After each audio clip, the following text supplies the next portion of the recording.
Thank you. Thank you. And welcome, welcome. Thank you for joining us. I'm Winnie King.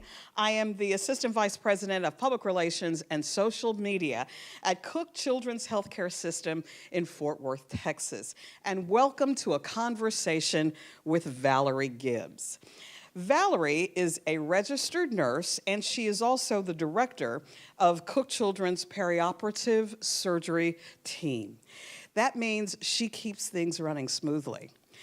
She's responsible for hiring and scheduling the surgical team, and she makes sure that the surgeons get to where they need to be, when they need to be there, on time every day. If you've ever worked with doctors, you know that's a big job. But Valerie will tell you that that wasn't the vision she had for her career. In fact, she's going to tell you that sometimes life's goals change. And she will also tell you that sometimes it takes mentors to help you get where you need to be at the time you need to be there. And I'm sure that once you finish listening to her today, you're going to wish that she were mentoring you too. With her presentation, Mentoring the Mentor, please welcome Valerie Gibbs.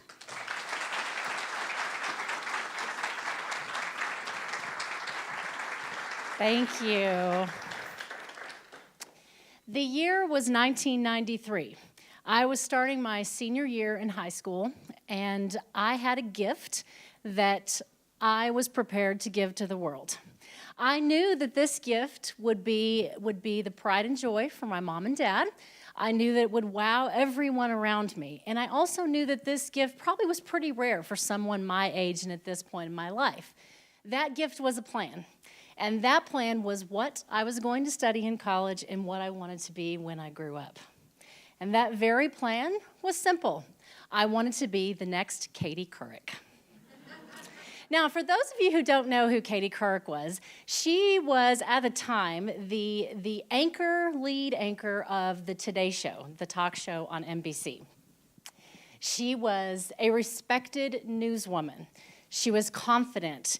She influenced others. She had grace that could take her through any situation. She was a star. Very early on in my childhood, my mom and dad, whether they knew it or not, had built a foundation for me to be the next Katie Couric.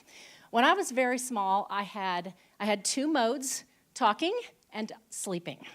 Those were the only two. Early on, my parents put my very favorite toy into my hands, and that was a tape recorder.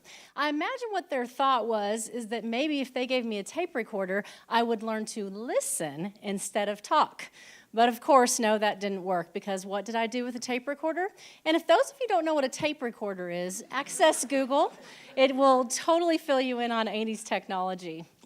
I took the tape recorder and I recorded myself interviewing my favorite subject, myself. I did that for quite some time. So let's go back to 1993. That's also the year that I started working at the college radio station as a disc jockey. A very exciting career, a job that I was super excited about. At the time, my very first two mentors in life, my mom and dad, were trying to guide me. They were trying to help me figure out what I wanted to do with my life, even though I had the plan. I think probably in their heads they were thinking, well, maybe if there's a backup to the plan. My dad said, you should be an accountant. The world will always need accountants. My mom said, you should be a nurse. The world will always need a nurse. I had the plan. I wanted to be Katie Couric. So I worked at the radio station. I discovered very quickly that I loved writing and reporting the news. I loved talking into a microphone, having the thousands, more like tens, of people hearing me and telling me that they heard me over the airwaves. I loved the feeling, and I loved the sense of influence that I had. Well, through the years, I finished college. I actually did get a degree in talking to people. I know you don't think that exists, but it really does. I went through college, I got that degree, and I started my career. Early on, I started working in the industry, if you will, in the newspaper business. And I absolutely loved that too, because talk about influence and respect, that's what the newspaper was. I enjoyed that very much. Years went by, and things changed. I had other influences. Other things were happening that were somewhat beyond my control. And one year, my mom got her wish, and I became a nurse. Now, along the way, a lot of people were influential in my life. You don't just do a complete 180 from wanting to be a respected newswoman to becoming a respected nurse. There was a lot of influence. There were people that were in my life that helped guide me, that gave me invaluable advice, that gave me mentorship. I bet you all in this room today can think of a person in your life who gave you advice or guidance or mentorship that changed your whole outlook.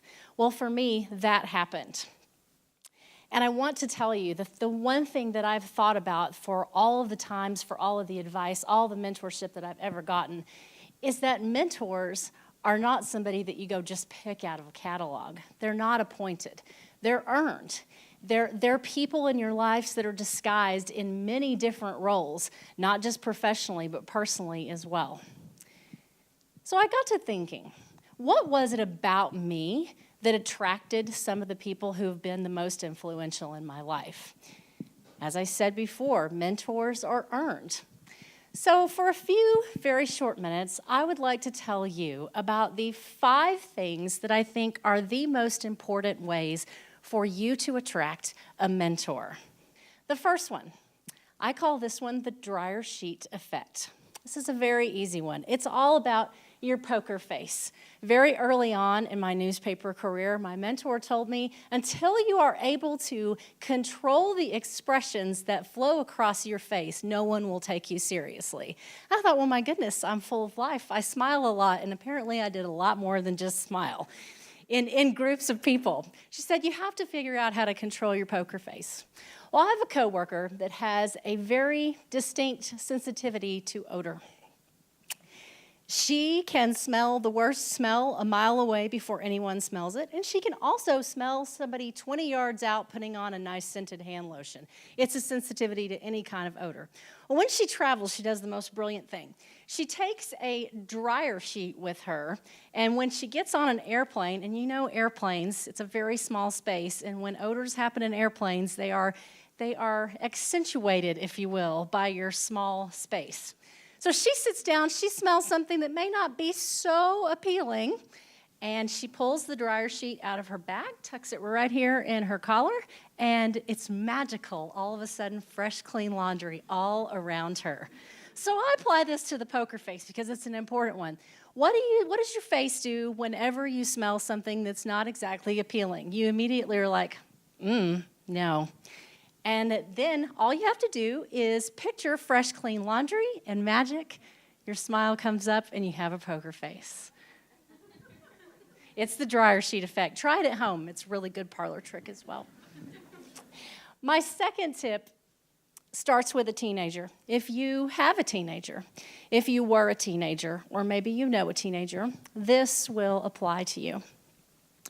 I had a friend who had a teenager who hated getting up in the mornings. She absolutely hated it. She would fight tons of arguments with her mom. I don't want to get up. I don't want to get ready. Late to school all the time. So my friend decides to take a timer, and she placed the timer at the outside of her teenager's door, set it for 15 minutes, and said, the minute this thing goes off, we're leaving, no questions asked. Sure enough, the timer goes off. The teenager's barely dressed, doesn't have her hair combed, teeth brushed, any of that. They walk out the door regardless. Well, pretty quickly, she caught on that the timer was a serious thing. When my friends were recounting this story, she said, it's very simple. You take the timer, and you can't argue with the timer. And I thought that was a pretty great saying. You can't argue with the timer. It's the law of time. It's definitive. So how do I apply this to attracting the great mentor? Well, you can't argue with the timer. Do what you say you're going to do and do it on time. It's simple as that. Don't argue with the timer. My third tip is one that's near and dear to my heart. I had 2 very important mentors early on in my career. Their names were Gwen and Kim. Gwen and Kim were very smart, talented, accomplished advertising executives. And the other thing they were very smart dressers.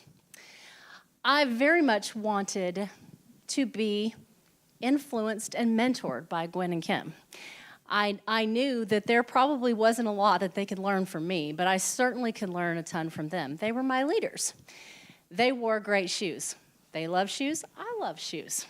So I decided to do what any smart, young, hopefully talented go-getter in the world would do. I found my commonality with Gwen and Kim, and I exploited it.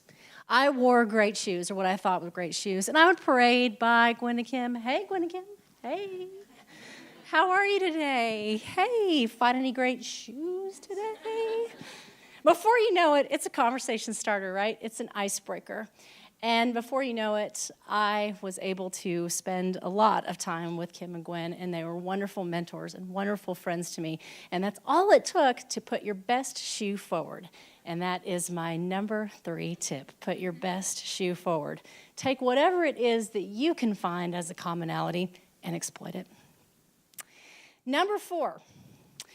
Again, early on in my career, I was very unsure exactly what I had to offer to a team I knew nothing about, and a team that I felt somewhat intimidated by.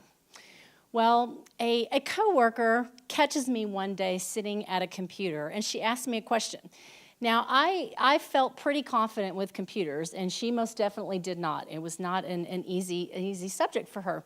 So she asked me a question for help, and I helped her, and I didn't think anything of it. The next few weeks, I kept getting call after call after call from people that were on her team asking me for computer advice. Now, mind you, this wasn't even my job, but I thought, well, this is sort of odd, but I would answer them and try to be helpful because I wanted to get to know these people. I wanted to build rapport. A while after that, I realized that after I had helped my friend with her computer problem, she took my business card and taped it to the computer and said, anytime you need help with this machine, you call this person. She did what my number 4 tip was, and that's advertise it. Find a talent, and you may not even know what it is, but somebody will highlight that talent for you. Find that talent and advertise it. Show people what you can do.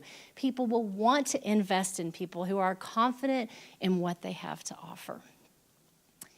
So for my number 5 tip, my final tip, I want to go to a Hindu proverb that I read not too long ago. It was about a woman who was very devout. She was devout and she was dedicated, and she had one goal in her life, and that was to meet the Hindu god Krishna. So she decides that she is going to go deep into the woods, find a quiet place, and pray and meditate on her goal to meet Krishna.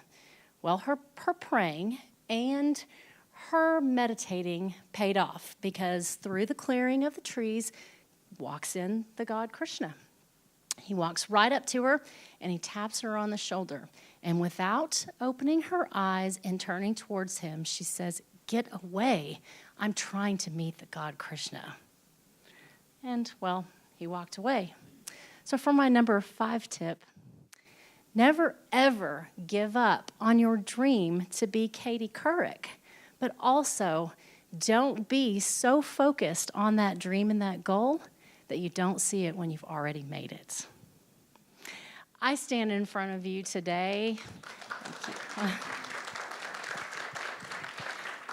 I stand in front of you today as a nurse, as a leader, as a very privileged mentor, and as someone who is constantly and continually being mentored to this day. I am not a respected newswoman. I am not the anchor of the Today Show. But what I am able to do is influence people every day. I get to build respect. I get to be there for people, hopefully with the grace that maybe Katie would have. And I've also gotten to share a really important experience in my life with you today. And I think that even Katie might agree that I pretty much made it. Thank you.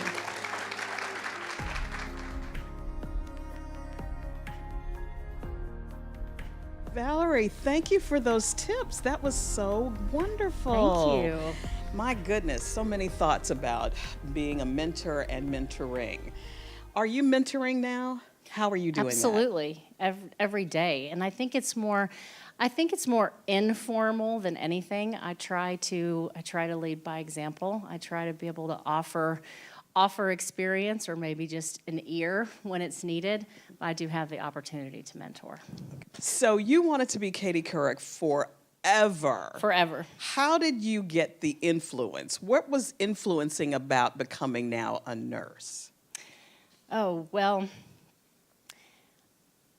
becoming a nurse to me, it's a real privilege to be able to care for people who can't care for themselves. It's an honor and a privilege. But an equal honor and privilege is to be able to care for the people who do provide that care for people who are sick. And that's really why I became a nurse, why I changed paths, because I discovered through mentorship, through influence, that I had a leadership quality that would help me to be able to support others. And through nursing, I've been able to do that, but just do it as a leader to help support the people that do give the care. Right. And you gave us some really good tips. If there are people now who want to be mentored, they have to kind of stand out a little bit and make people notice who they are. That's basically what you told us to do. Absolutely. And what I said in maybe a funny way is common sense, but it really is. I feel like you have to earn it. You have to be somebody that somebody would want to invest in, because I think being a mentor is more than just giving advice. It's actually investing your time and your passion and your commitment to somebody else's success, and I feel like that you need to be deserving of that. All right. So you probably are on a team with a lot of people who are younger than you, millennials maybe. Are they looking to find that kind of connection with leaders? Do they want to be mentored? Do they really want somebody to tell them, this is the way you ought to do it? Well, I don't know that they want you to tell them that that's the way they need to do it. So I've not found that so much, but I do feel like that, yes, they want to be guided. I think that it's really important, especially with millennials, to be able to appeal to their sense of independence, to appeal to them in the way that they would take that as a compliment or take that as an encouragement. And so yes, I think that the next generation very much wants guidance, but they want it in their way. Okay. Tell me the qualities of being a good mentor. What is that looking like? I think it's very personal.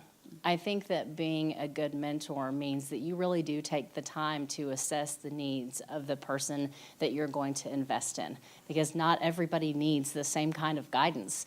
And in fact, many people have the right idea and have a lot to offer, but maybe it's just not channeled in the correct way, or maybe it's gaining the opportunity to be able to showcase what they have to offer. And I think mentors can be really good in that place, and that's definitely what it was for me. People helping guide me to be at the right place at the right time. Thank you, Valerie. Those were such great tips. We're so happy that you were able to share that story with us. Thank you. Thank you.